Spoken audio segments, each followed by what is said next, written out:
What do you mean Ryan will be the CEO? I'm the one who saved this hotel. My voice echoed in the newly renovated lobby, bouncing off the modern, mountain-inspired decor that took me months to perfect. My mom's dismissive wave felt like a slap. Claire, honey, your brother has a natural ability for leadership. You're too detail-oriented, she said, as if explaining something to a child. Just then Ryan strolled in, hands in his pockets, with that same smug look he'd worn since we were kids. Hey sis, don't take it personally. Someone has to handle the day-to-day details while I focus on the big picture. My name is Claire Anderson, and at 52, I never thought I'd be fighting for recognition in my own family's business. After 20 successful years in hotel management in Chicago, I left it all to come home to Colorado and help my struggling family. The irony is, I'm the only one with actual hospitality experience, while my younger brother Ryan hadn't held a steady job in over a year, bouncing from one gig to another. And that's what really stings. 8 months ago my dad called me crying. He said they were weeks away from bankruptcy. I didn't hesitate. I sold my Chicago condo, cashed out my savings, and flew home to help. The Mountain Pine Lodge was stuck in time-outdated decor. No social media presence, and reviews that made me cringe. I worked day and night modernizing everything, from the reservation system to the lobby furniture. God knows how many nights I hunched over spreadsheets, negotiating with vendors and training staff. I even used my industry contacts to get us featured in travel magazines. And it worked. The transformation was incredible. The Mountain Pine went from a mediocre 2-star hotel to the pride of the town. Our bookings doubled, and for the first time in years we actually started making a profit. Every detail, from the locally sourced artwork to the upgraded amenities, was carefully chosen to create an unforgettable experience. But now, watching Ryan grin as my parents hand him everything I built, I realize none of it mattered to them. The worst part is, they're announcing his promotion at tonight's staff meeting, the same meeting where I was supposed to present our record-breaking quarterly results. I can feel the stares of our employees, especially Sarah, our head housekeeper, who's been here for 20 years. They all know who really transformed this place, but like me, they're forced to stand by and watch this charade unfold, pretending this is normal or fair. Let me tell you a little about how we got here. The Mountain Pine Lodge has been in our family since my grandparents built it in 1971. I practically grew up in these hallways, learning every aspect of the business from the ground up. While other kids played house, I helped my mom with check-ins and watched my dad fix plumbing problems. The hotel was my second home, and I loved every minute of it. But Ryan was different. 3 years younger than me, he never showed any interest in the family business. Even while I was studying hotel management in college, Ryan drifted from one major to another, first architecture, then business, eventually dropping out altogether to find himself. Mom and Dad never seemed bothered by it. He's creative, they'd say. He needs time to figure things out. Meanwhile, I was building my career in Chicago. I started as a front desk clerk and worked my way up to regional director for a major hotel chain. But every success I achieved was met with lukewarm congratulations from my family. That's nice, dear. But when are you coming home? When are you getting married? Nothing I accomplished was ever enough. When Dad called about the hotel's financial troubles, I knew exactly what to do. The place was hemorrhaging money, outdated systems, inefficient processes, not even a real marketing strategy. The online reviews were brutal. Stuck in the past, needs urgent updating. Not worth the price. It broke my heart to see my family's legacy crumbling. I took a leave of absence from my job in Chicago, which eventually turned into a resignation, and threw myself into rescuing the hotel. The first month was pure damage control, fixing broken equipment, updating the reservation system, training the staff in basic customer service. I used my savings to replace the threadbare carpets and give the lobby a fresh coat of paint. Every penny I spent was carefully calculated for maximum ROI. What galls me is that Ryan wasn't even here during all of this. He claimed to be in Denver, networking, but I knew he was mostly partying with his friends. He'd show up for the occasional family dinner, offer some vague suggestions about modernizing our approach, and then disappear again. But somehow, to my parents, his occasional pronouncements were worth as much as all my daily grind. I kept telling myself it would all be worth it, that once they saw the results, the improved ratings, increased bookings, glowing reviews, they'd finally acknowledge my work. I guess I should have known better. The past 3 weeks have been a nightmare. Ryan struts around like he owns the place, making changes left and right without understanding how a hotel actually works. Yesterday, for example, he decided to eliminate our complimentary continental breakfast to save money, oblivious to the fact that our breakfast ratings are one of our biggest draws. When I tried to show him the guest satisfaction data, he just laughed and said, "Numbers aren't everything, sis." But what really pushed me over the edge happened this morning. I walked in to find him firing Marie, our head housekeeper, who has been with us for 15 years. His reason? She wasn't flexible enough with his new scheduling system, a system that, by the way, would have left us dangerously short-staffed during peak hours. I managed to intervene in time and save her job, but the look of humiliation on her face is something I won't forget anytime soon. I tried talking to Mom and Dad about this. I brought spreadsheets showing our progress, guest comments praising the recent improvements, even financial projections for the next quarter. Dad just stared into his coffee while Mom patted my hand and said, "Dear, you have to give your brother time to find his footing. He has wonderful ideas." That's when, driving home, I saw the for sale sign on the old River's Edge Lodge. For years, it had been our main competitor, until it went into foreclosure last season. I pulled into the parking lot, my mind racing. The property had so much potential, better views than ours, closer to the ski slopes, a much larger spa space. Sure, it needed a lot of work, but I knew exactly what to do with it. I sat in my car for almost an hour, staring at that sign, thinking about all the times my parents had overlooked me in favor of Ryan. Every achievement ignored, every suggestion questioned, every contribution minimized. Something shifted inside me. Something snapped. Or maybe it finally clicked into place. From that parking lot, I called my real estate agent. The owners of River's Edge were desperate to sell, and thanks to my savings and excellent credit, I was able to close the deal. By the time I drove home, I'd already mapped out the next phase of the project. The next day, I felt a surge of energy and excitement, something I hadn't felt in months. Finally, I wouldn't have to watch Ryan dismantle everything I'd built. Instead, I was going to build something new, something that was completely mine.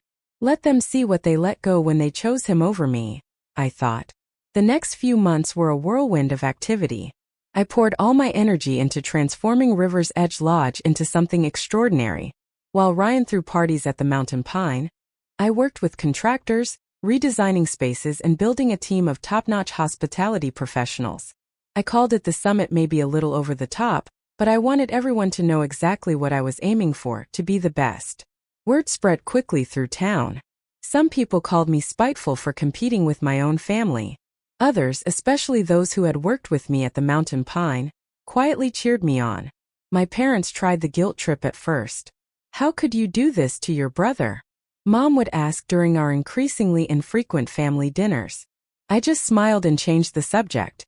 Meanwhile, Ryan's mismanagement was starting to take its toll on the Mountain Pine. Reviews began to slip, with complaints about maintenance issues, inconsistent service, even lapses in cleanliness. 3 longtime employees quit during his first month at the helm. I heard rumors they were having to slash their rates just to maintain occupancy. The grand opening of the summit happened exactly 6 months after that fateful day in the lobby. I'll never forget my family's faces when they arrived. Mom's tight smile barely concealed her surprise, while Dad's eyes widened at the sight of the packed house. Ryan, on the other hand, wore a thinly veiled expression of anger. The local newspaper was there, snapping photos and interviewing guests about Aspen's new luxury destination. "You're trying to destroy us, sis," Ryan hissed, cornering me at the bar. "This is a direct attack on our family." I just smiled. "No, Ryan, this is me succeeding in spite of our family." The contrast between the two hotels couldn't have been starker. While the Mountain Pine struggled to handle basic maintenance, the summit shone with its eco-friendly initiatives and luxury amenities. Every detail I'd ever dreamed of implementing at the family hotel, but had been dismissed, was now a reality here, from the locally sourced restaurant menu to the state-of-the-art spa facilities. Everything was exactly as I'd envisioned it. But success also brought challenges. Other hotels started copying our innovative booking system and marketing strategies. Townspeople, old friends of my parents, started murmuring that I was tearing the family apart. Even some of the Mountain Pine's most loyal guests confessed to feeling guilty about choosing sides. The real challenges came as the summit's popularity grew. My former suppliers from the Mountain Pine started receiving pressure not to work with me. Mom, with her extensive social circle in town, also played her part. Suddenly, old family friends stopped showing up for our usual coffee dates. I even lost my spot on the local tourism board. The official reason was conflict of interest, but I knew what was really going on. However, I wasn't about to let small-town politics stop me. When local vendors wavered, I sought out better options in Denver. When the tourism board shut me out, I focused on building direct relationships with ski tour operators. Every obstacle forced me to be more innovative, more determined. Then came the hardest test of all. One morning, Mom and Dad showed up at my office looking distraught. The bank was threatening to foreclose on the Mountain Pine. Ryan's mismanagement had finally caught up with them. They wanted me to come back. But not as CEO, of course. Their plan was for me to help Ryan learn the ropes. Mom even pleaded with me, "You can't let the hotel fail." I looked at them sitting across from me in my office and felt calm. In a strange way, empowered. "I offered to help 8 months ago," I said. "But now? You chose Ryan. Now you have to live with that choice." Dad tried a different approach. "Think about your grandfather's legacy," he said softly. "This hotel has been in our family for generations. And I tried to preserve that legacy," I replied. "You handed it to someone who's treating it like his personal playground." After that, the whispers in town became more vicious. I was the ungrateful daughter, the bitter sister, the woman who turned against her own family out of spite. Some days those rumors stung more than I cared to admit. But every morning when I walked into the lobby of the summit, I saw my vision come to life. And I knew I'd made the right decision. My team became my new family. Many of them were former Mountain Pine employees who had left, tired of Ryan's chaotic management style. They understood that what I was building here wasn't about revenge, it was about creating something meaningful, something we could all be proud of. The turning point came during the annual Colorado Luxury Hotel Awards Gala, where the summit was nominated for Best New Boutique Hotel, while the Mountain Pine was notably absent from any category. I was sitting in the ballroom surrounded by my team when they announced our win. As I walked toward the stage, I saw my parents at the back of the room. They'd come unannounced, probably hoping to cheer for our family. They had been there for years, and the look on their faces said it all. Mom was fighting back tears, and Dad looked like he'd aged 10 years. Ryan wasn't there. He'd stopped attending industry events months ago, claiming they were just popularity contests. But everyone in the room knew what this moment meant. The student had officially surpassed the master. The detail-oriented daughter had built something better than the family legacy they had refused to entrust her with. During my acceptance speech, I thanked my team, our guests, and even mentioned the Mountain Pine, where I first fell in love with hospitality. The uncomfortable shifting of the crowd told me they caught my subtle dig. But it was the conversation afterwards that really changed everything. A prominent travel magazine editor approached me for an interview. As we talked about the summit's success with my parents clearly within earshot, I described my journey, including how being passed over for the CEO position had motivated me to build something of my own. I said, loud enough for them to hear, "Sometimes the best success stories come from being underestimated." That night, the magazine editor told me she was naming the summit the best boutique hotel in the Rocky Mountains in their next issue. The same issue would include a piece on legacy hotels struggling to adapt, with the Mountain Pine as its prime example. When the article came out, it was like a bomb exploded in our small town. Everyone who had whispered about my spitefulness had to face the truth. I had built something extraordinary, while the Mountain Pine was failing, not because of me, but because of their own bad decisions. Looking back at everything, it's hard not to feel a mix of emotions. A part of me is still hurt by the way my parents treated me, how they dismissed everything I'd done, as if it were nothing more than an afterthought. But perhaps a larger part of me feels liberated.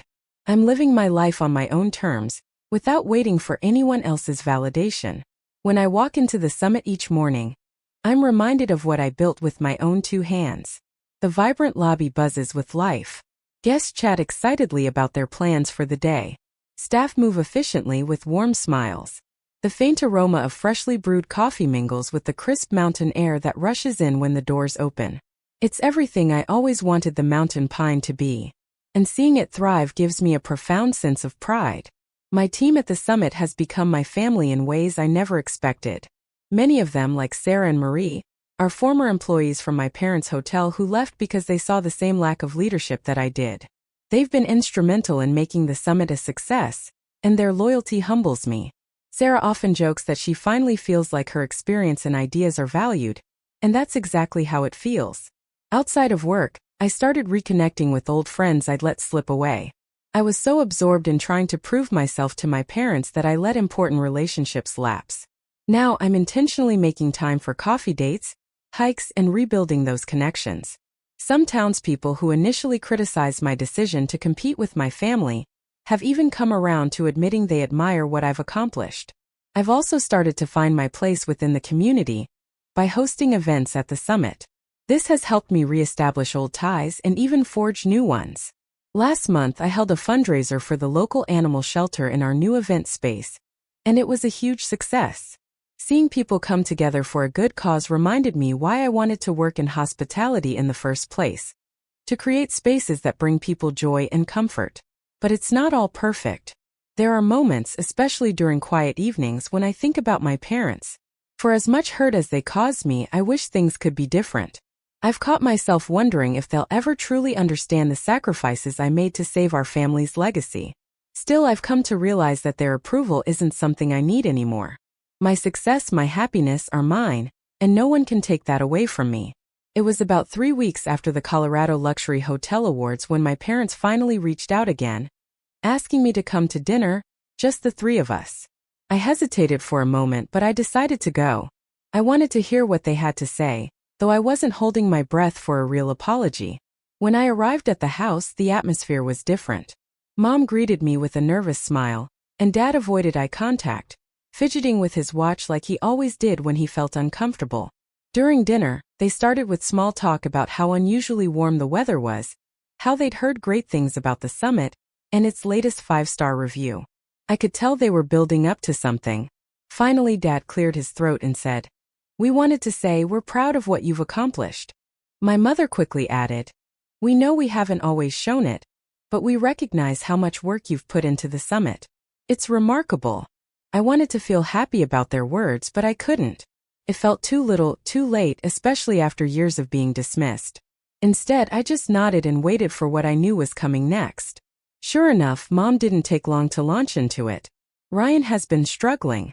The hotel isn't doing well and he's in over his head. We were wondering if maybe you could mentor him. Help us get things back on track." For a moment, I didn't say anything. I let their words hang in the air as I looked at them both, really looked at them, at my mom, her manicured nails gripping her wine glass a little too tightly, and my dad, who seemed to be studying the tablecloth as if it held the answers to all their problems. Finally, I spoke, my voice quiet but firm. "I offered to help a year ago. I gave up my life in Chicago to save the mountain pine. You chose to put Ryan in charge, knowing he wasn't ready, knowing I had the experience to make it successful. You didn't want my leadership then. And now that things have fallen apart, you're asking me to step in? I'm sorry, but I can't do that."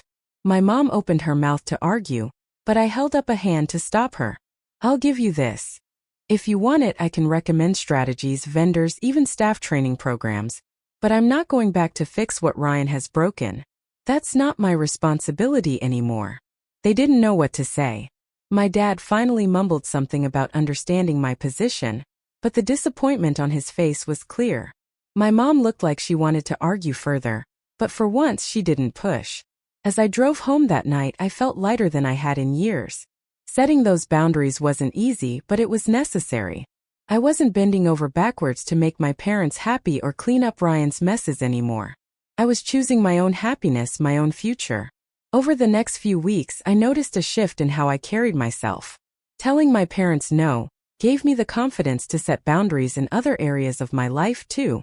I stopped over-explaining my decisions to people, whether it was about work or my personal choices. I became more comfortable letting go of relationships that no longer served me, instead focusing on the ones that brought me joy and support. At the summit, we reached new milestones. Our occupancy rates were the highest in the region, and we started receiving inquiries from other boutique hotel owners asking for consulting advice. Meanwhile, my parents' hotel continued to decline, though I heard they finally hired a professional hospitality consultant to try and turn things around. Ryan and I barely spoke, and I was okay with that. He didn't apologize or acknowledge what had happened, but I didn't need him to anymore. His bitterness was his burden, not mine. The summit had become a reflection of everything I'd worked for, my resilience, my vision, my independence. And as the summit flourished, so did I. One morning, standing in the summit's lobby, I watched the sunlight stream through the floor-to-ceiling windows, creating a warm glow on the modern decor I'd designed. A family walked past, laughing as they planned their day. One of my employees handed a couple their itinerary for a scenic snowshoe hike. In that moment, I realized how far I'd come, not just professionally but personally. For years, I'd measured my worth by my parents' approval, by their ability to see and acknowledge my contributions. But now I realized I didn't need that anymore. What I had built here wasn't just a hotel. It was a testament to my resilience, my creativity, and my ability to thrive despite the challenges thrown my way. The journey had been difficult. Letting go of the hope that my family would change was painful, but it was also liberating. I no longer felt tethered to anyone, to the weight of their expectations or their disapproval. Instead, I felt proud. Proud of what I'd created, proud of the team I'd built, and proud of the life I was living. I wasn't just surviving, I was thriving. The Regional Hospitality Awards ceremony was the kind of event I'd always dreamed of attending.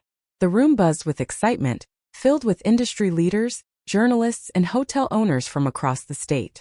As the announcer began to introduce the nominees for Boutique Hotel of the Year, I saw my mom and dad sitting near the back of the room. Their faces were hard to read, but I could sense the weight of what this moment meant for all of us. When they announced the summit as the winner, the room erupted in applause. My team cheered as I walked toward the stage. My heart pounded as I accepted the award. I glanced at my parents. My dad gave me a small nod, and my mom's eyes glistened with unshed tears.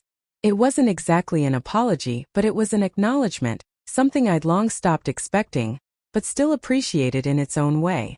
After the ceremony, I joined my team to celebrate. My parents didn't approach me, and I didn't go to them. This was my moment, and I wanted to share it with the people who had helped me achieve it. I felt truly free from the need for their approval, free from the shadows of their choices. Success wasn't about proving them wrong anymore. It was about proving to myself that I was capable, that I was worthy, and that I was enough. And as I raised a glass with my team that night, I knew I had finally found peace.